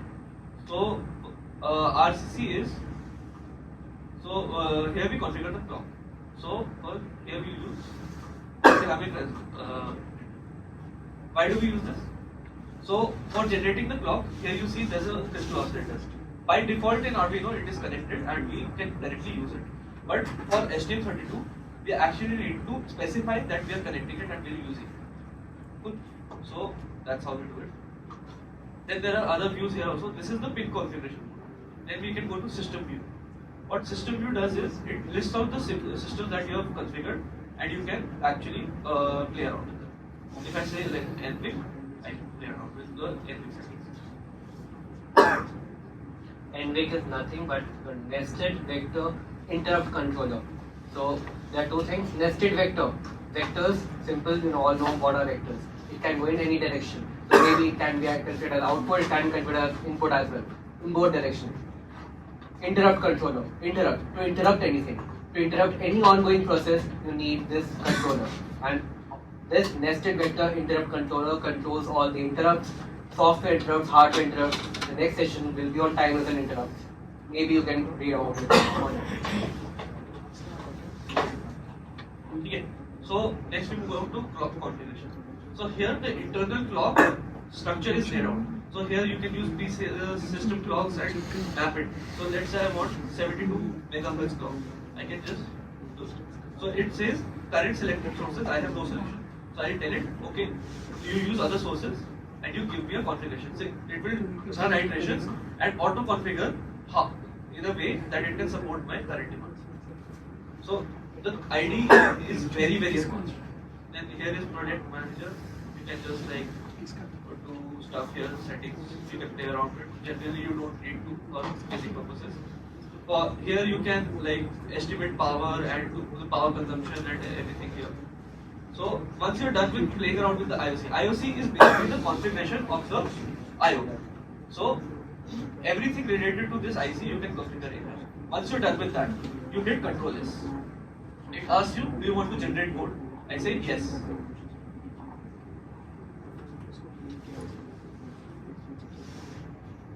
Now, what I have, let me just close this. So now it has generated a C code. Now it is 207 lines already and you have written a single line of code. How? All the things that you have configured, it generates code for that. So everything that you define there, pinboard something, zero. All you have to do is configure it in a GUI and bam, you have your code generated. So you might remember there you had white setup and white loop. Here it's a bit different. So here the only places you can write code, I'll just maximize this. Only places where you can write your code is between these comments. User code begin, user code end. Why is it so? Because this is linked with an IOC. So IOC auto generates code, right? So when it auto generates code, it will erase everything there is everything which is not between these comments. So anything the user writes must be between these comments. Okay? So let's say I want to LED blink कर देखेंगे, ठीक है? अब void setup का हमें कुछ we don't need to write anything because setup is already done. Void loop में हम क्या लिखते हैं? Anyone what did we use to write blink? हाँ, तो इसमें obviously syntax would be different. Anything that goes in under void loop there comes under while one here, ठीक है? And here we'll write here, ठीक है? तो इधर every command here begins with HAL. HAL stands for Hardware Abstraction Layer. It is basically a library built by STM to help us write code in C for embedded. So अभी I'll write HAL. अब इसमें there are hundreds and hundreds of commands. So all I do is control space and I have a list of commands with an extension. ठीक है? अब HAL मुझे क्या करना है? I want to set GPIO high. ठीक है? HAL GPIO. I do control space. It gives me all the GPIO commands. I do right click. ठीक है? Now it gives paste the syntax. I press enter, it pastes the syntax. Now GPIO. अब हमारा GPIO we selected was PC13.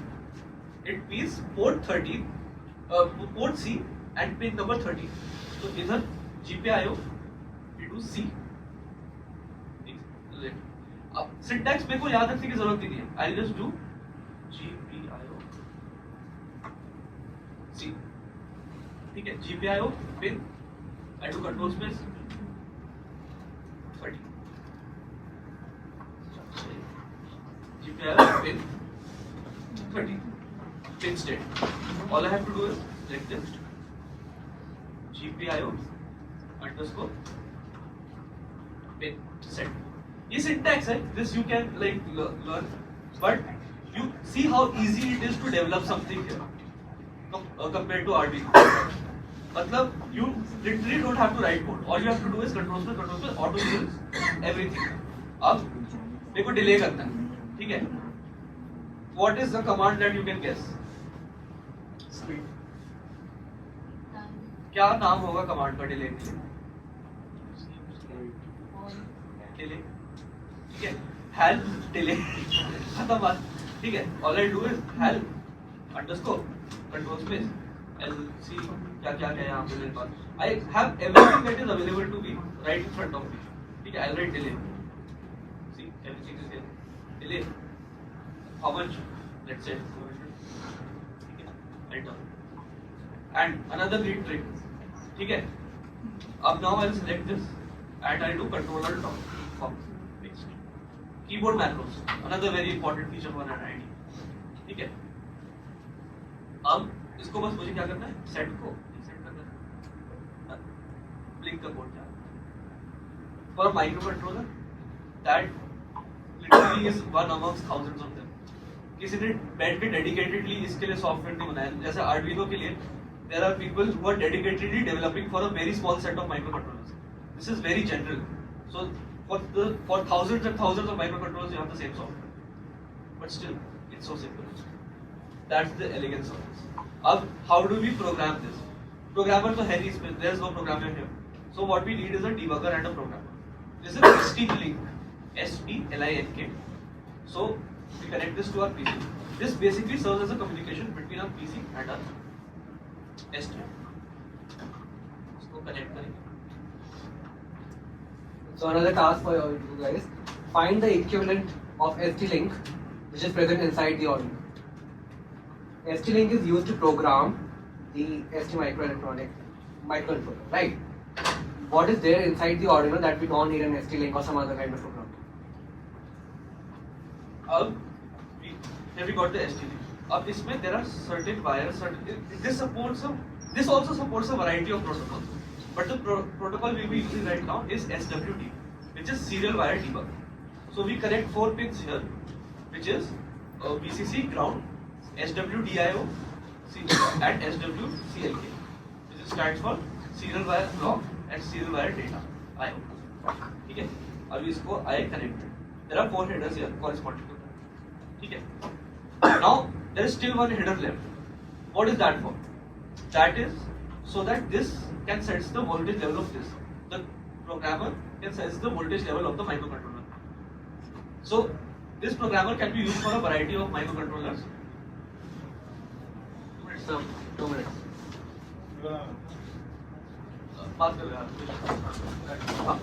So this microprogrammer can program a huge variety of microcontrollers. All work at different voltage levels, right? So we need to sense the voltage level of this so that we don't fry it. So the green pin is for that. So I'll just select that, and then we just run the code.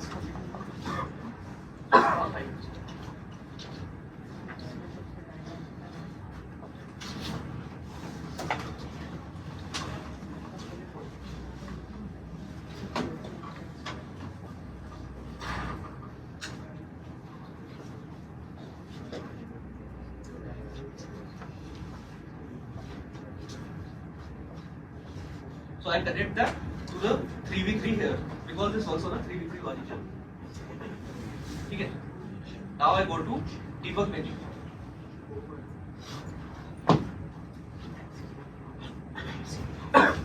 created my project and click OK.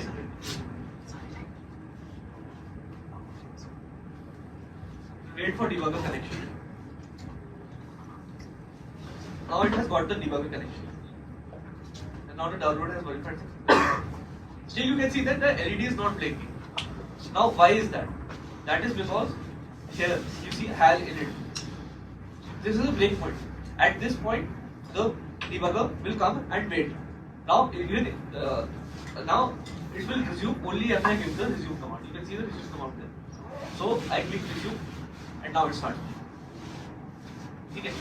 I know it may seem a lot more complex to you right now, but these are features that you will crave when you work with higher level projects. Okay. One last thing I would like to show you all, which is just like very neat about this, are live expression. So I just terminate this and I'll write code, very simple code. So I need to define a variable, it's a global variable. Okay. So अभी I'll go private variables. ठीक है, user code begin private variables. यहाँ पे लिखा हुआ है ना, तो I'll just write.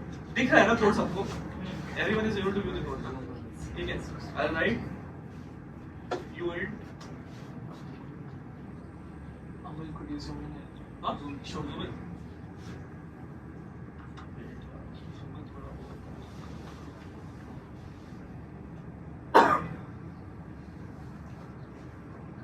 अब ठीक है, I just write integer. So uint 32-bit integer variable rs. Let's say. ठीक है, equal 0. And every time my LED turns on or off, I will increment this variable.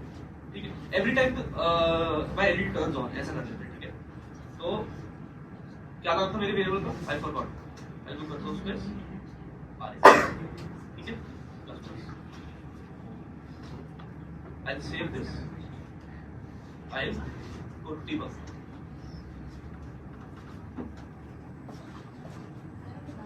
हाँ कौन? So that after that, it will stop over there. Yeah. So what's the use of that command? It will stop It's stopping when you're in debug mode. There are two modes to run execute code here. One is debug mode, where I'm sitting here connected to it and viewing how my code is working. When you're running it, it's a different story. It will not stop it. When you just powering this, running the code, no stoppage. It's for debugging purposes. Cool. Now I'll come to live expression. So any global variable that you have can be considered as a live expression. Cool. So I'll add a new expression. The variable name I'll have to see. It was RS. ठीक है? इधर कर दिया.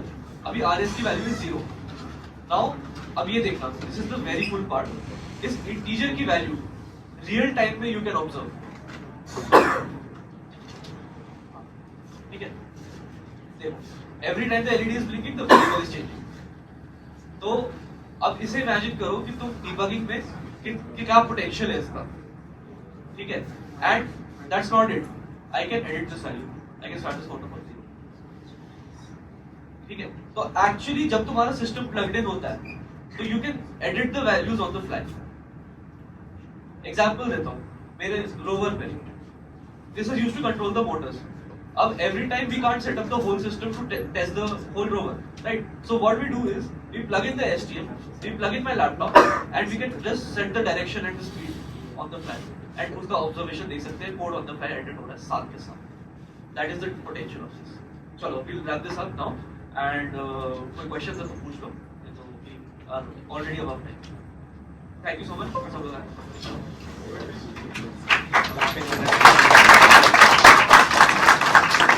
Good job, everyone. Once again. Price, Mr. Neeraj. आ जाओ बैठो. Neeraj. Ji right. What are that? Love.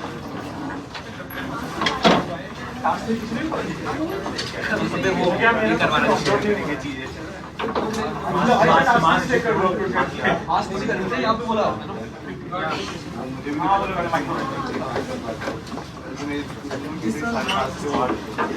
So it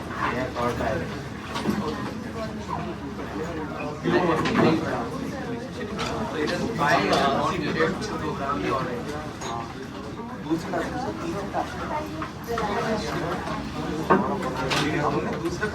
we leave, I would like to thank all of you for attending the session. We would be uploading the recording of the session on YouTube. You can just subscribe to our channel and visit our page to revisit all the concepts. Video record हो रहा है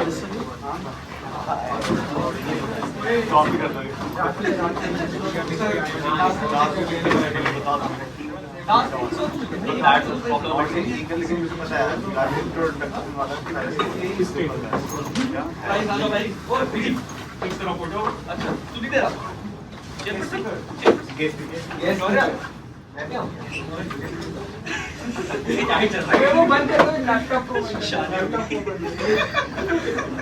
क्या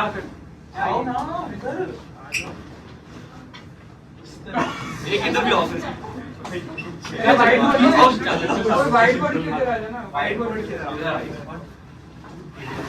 सब correct caution give me the give out the material give me the board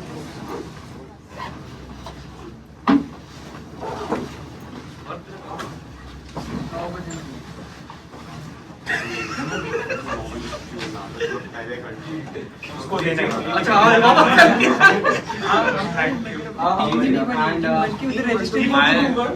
okay, so as you all know that this is the last session as of now, because offline session.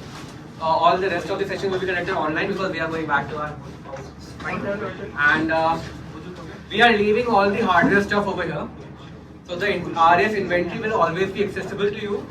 All the boards, all the sensors are there, everything is there. You need any project, we'll be giving you tasks. So you all have to, again, you will be here in this room and we'll be live streaming it on YouTube. So you guys can see and implement it over here using the inventory. The inventory will be picked up by the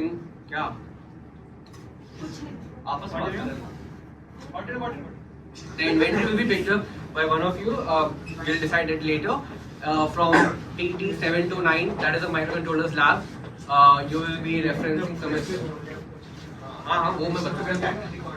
Sumit sir, Sumit Kumar Chandra sir. So keep this in mind.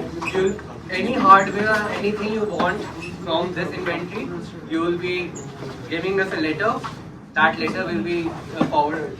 You will forward it to the coordinator, faculty coordinator, and he will give you the hardware. That is how it will work for the sessions. The entire inventory will be here. Also, this is only for the RS members. This is only for RS members, not for the extra members. Also, as no one completed task 3, but we would like to appreciate Ujjwal because he was very attentive to during the session and he took initiative to explain some concept. So, we would be giving this gentleman still to Ujjwal.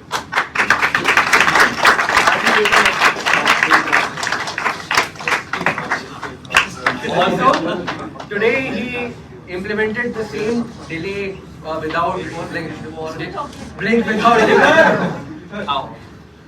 Blink without delay using a new concept that is known as RTOS. So maybe you guys can learn about RTOS. Like that is free RTOS. Do it. Thank you guys for attending.